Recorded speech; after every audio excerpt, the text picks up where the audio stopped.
দেখি এই নে। তুমি খাও না পাপা, যখন কেকটা ভাগ হবে তখন আমি খেয়ে নেব। আমি বরং কেকটা কেটে সবাইকে ডিস্ট্রিবিউট করে দিই। হ্যাঁ,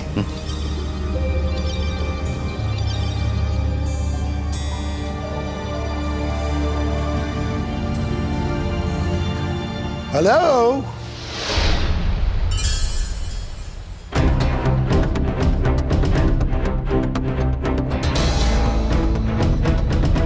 তুমি কেন ব্যাঘাত ঘটালাম? মানে অনুষ্ঠান ভালো চলছিল, আমি ব্যাঘাত ঘটালাম তাই কি? আমি জানি তো তুমি নিশ্চয়ই আমাকে এক্সপেক্ট করোনি, আমি এটাই জানতাম।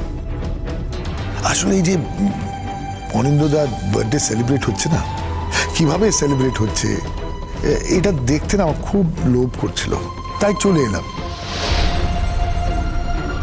কি অনিন্দ্যদা, তুমি কিছু মাইন্ড করলে না তো? মানে আমার তো কোনো ইনভিটেশন ছিল না, এমনি চলে এলাম। ভাই সমস্ত অ্যারেঞ্জমেন্ট তো জুন করেছে। ও ইয়েস ইয়েস অফকোর্স, জুনের পারমিশন নিতে হবে তো। জুন ম্যাডাম, আমি উইদাউট ইনভিটেশন আপনার এই সেলিব্রেশনে চলে এলাম, আপনি কিছু মাইন্ড করলেন না তো? মানে ঘাড় ধাক্কা দিয়ে আমাকে তাড়িয়ে দেবেন না তো? অ্যাকচুয়ালি আমার সাথে অসভ্যতা করলেই যে আমি পাল্টা দিয়ে তার সাথে খারাপ ব্যবহার করব বা অসভ্যতা করব, সেটা ঠিক নয়। আপনি যখন এসেছেন প্লিজ কেক খেয়ে যাবেন আর ডিনারটাও খেয়ে যাবেন। Thank you so much June madam, thank you. আসলে কি জানেন, আমি ওই লোভটাই সামলাতে পারলাম না, কারণ ওই বাড়িতে একরকমের সেলিব্রেশন হয়েছে, আবার এখানে কিভাবে সেলিব্রেট হয় সেটা দেখতেই আসলে চলে এলাম আর কি। আর তাছাড়া আমি দেখলাম যে আপনি তো আমার বেটার হাফকে ইনভাইট করলেন, অথচ আমাকে ইনভাইট করেননি। ফলে বেটার হাফ যখন চলে এসছে আমি দেখলাম প্রোটোকলের দরকার নেই, চলেই আসি।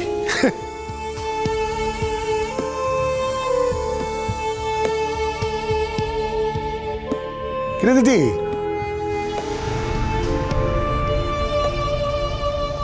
নিশ্চয় পাপার জন্মদিন খুব এনজয় করছিস?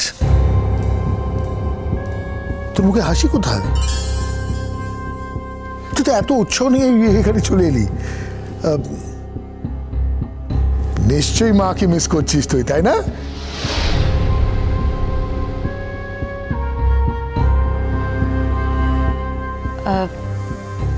আমি বরং কেকটা কেটে নিই। হ্যাঁ, সবাইকে ডিস্ট্রিবিউট করে দিই। আচ্ছা শোনো না, আমি বলছিলাম ডিনার কিন্তু রেডি হয়ে গেছে। হ্যাঁ, তোমরা বললেই সার্ভ করে দেবে, বলে দিই ওপরে এখনই? হ্যাঁ, খেতে খেতে আড্ডা মারবে। আচ্ছা শোনো না বাসুদেব, শুভ, চৈতা, আমরা কদিনের জন্য একটু ছুটি নেব, মানে ছুটি নিয়ে বেড়াতে যাব, তো তোমাদেরই কিন্তু সব কিছু সামলাতে হবে। কোথায় বেড়াতে যাচ্ছ? সমুদ্র, পাহাড় নাকি জঙ্গলে? সেটা ঠিক হয়নি। অরিন্দদা,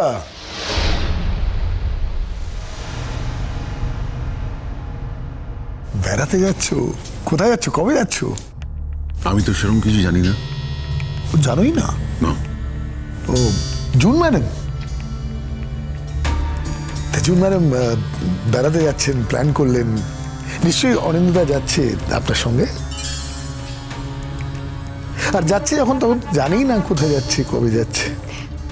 ওটা না সারপ্রাইজ।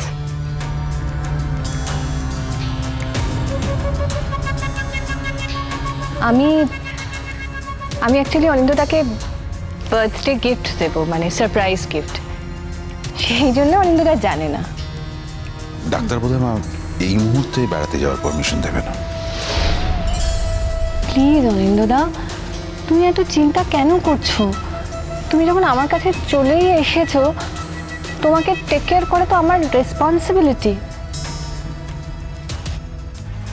আমি ডাক্তারের কাছ থেকে পারমিশন জোগাড় করবো। বাহ বাহ বাহ বাহ, অরিন্দদা এইটা কিন্তু খুব ভালো করেছো তুমি, জানো তো? এই আজ মন থেকে বলছি, এই কথা শোনার পরে আমার মনে হয়েছে এই যে সিদ্ধান্ত তুমি নিলে, এটা কিন্তু খুব ভালো করেছো, তুমি খুব ভালো থাকবে। বৌদি আর যাই করুক না কেন, তোমাকে কোনোদিন কোনো সারপ্রাইজ ভিজিট বা সারপ্রাইজ ট্যুরে নিয়ে যেতে পারেনি, আর তুমি নিয়ে যেতে পারোনি। যখনই গেছো তখন তো সদস্যদের সবাইকে নিয়ে যেতে হয়েছে, ফলে এইটুকু তোমার কিন্তু প্রাপ্য ছিল। এক্স্যাক্টলি এক্স্যাক্টলি, একসাথে বেড়াতে যাওয়ার মজাই আলাদা। আমি ফিরে এসে ছবি দেখাবো, গল্প শুনতে চাইলে গল্প শোনাবো। বাহ, খুবই ভালো। তবে একটা কথাই ভাবছিলাম, আপনার বুকান আর অনিন্দদার দিঠি ওরা তো থাকবেই, তখন আর কি একা একা খুব একটা। না, বুকানকে তো আমি মায়ের কাছে রেখে যাব, আর দিঠি কদিনের জন্য ওই বাড়িতে গিয়ে থাকবে। মানে ছেলেমেয়েরা বড় হয়ে গেলে বাবা মাদের সঙ্গে তাদেরকে যেতেই হবে এরকম তো কোনো কথা নেই। এক্স্যাক্টলি, আমি কিন্তু এই কথাটাই বিশ্বাস করি। খুব ভালো বলেছেন, খুব ভালো। তবে লিটি কি জানি, কারণ ও তো এক্সপেকটেশন অন্যরকম হতে পারে, মানে পরে হয়তো মন খারাপ করবে। দেখে আমি জিজ্ঞেস করে নিচ্ছি, অসুবিধা নেই। লিটি, কিরে এত উৎসাহ নিয়ে বাড়িতে এলি, তবে এই কথাটা জানলি তো যে বাবার সঙ্গে এসছিস ঠিকই, তবে বাবা যা যা করতে পারবে তুই যে সবটাই পারবি সেটা কিন্তু না। হ্যাঁ, আচ্ছা, আপনি ওর মনটা বিষিয়ে দিচ্ছেন কেন? ওর সাথে আমার সম্পর্ক খুব ভালো, আমি ওকে বুঝিয়ে দেব। তাছাড়া আমাদের টিকিট কাটা হয়ে গেছে। বলছিলাম যে জুন, তুমি কোথায় যাচ্ছ, আমি কি জানতে পারি? অ্যাকচুয়ালি তোমাকে বললে, তুমি যদি মুখ ফসকে দাদাকে বলে দাও, তখন তো আমার সারপ্রাইজটা মাটি হয়ে যাবে না। How thrilling! মানে আমার তো ব্যাপারটা ভেবেই কেমন একটা হচ্ছে। মানে ধরো আমাকে কেউ বেড়াতে নিয়ে যাচ্ছে, কিন্তু আমি জানি না আমি কোথায় যাচ্ছি। ঠিক যখন ফ্লাইটে উঠলাম তখনই জানতে পারলাম আমি ঠিক কোথায় যাচ্ছি। মানে মানে এর থেকে আনন্দটা কি থাকতে পারে বলো, তাই না? মানে আমাদের জীবনের প্রত্যেকটা মুহূর্ত কিন্তু ঠিক এইভাবে এনজয় করা উচিত। অবশ্য এই টোটাল বিষয়টাই মিসেস জুন গুহর কাছ থেকে শেখা দরকার আমাদের। পাপা,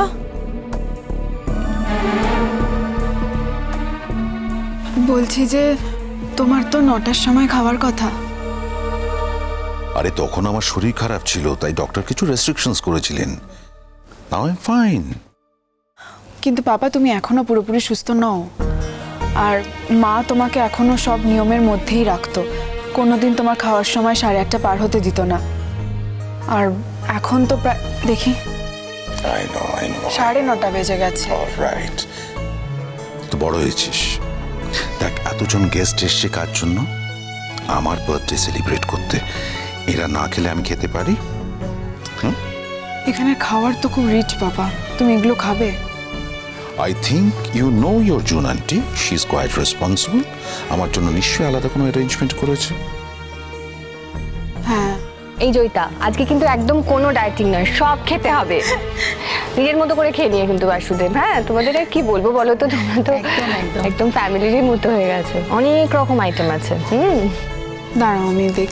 ওই তো, দাঁড়াও 1 সেকেন্ড। জুন আন্টি, হ্যাঁ, বলছি যে পাপা কি খাবে? তোমার পাপার যা ইচ্ছা হবে খাবে। অনিন্দা, অনেক রকম আইটেম আছে, তোমার যা ইচ্ছে তুমি খাবে। আসলে এতদিন তো আমার একটু আলাদা রান্না হয়েছে, সো এখানে তো সমস্ত কিছু একটু তো রিচ। সো না, মানে আমি ভেবেছিলাম যে তুমি অল্প করে রাইস নেবে আর ওই গ্রেভিটা বাদ দিয়ে ফিশটা খাবে। ওটাতে তো সেরকম তেল ঝাল কিছু নেই। মানে তোমার জন্য আলাদা করে তো আমি কিছু ভাবিনি। অফকোর্স, এটার জন্যই বলছিলাম। জানেন জুন ম্যাডাম, আপনি কোনোদিন শ্রীময়ী হতে পারবেন না। সারা জীবন জুন আন্টি থেকে যাবেন। অরিন্দদা, একটা কথাই বলবো, যদি ইচ্ছে না হয় খেও না, একবেলা যদি মানুষ না খায় তাতে কিচ্ছু এসে যায় না, কেউ মরে যায় না।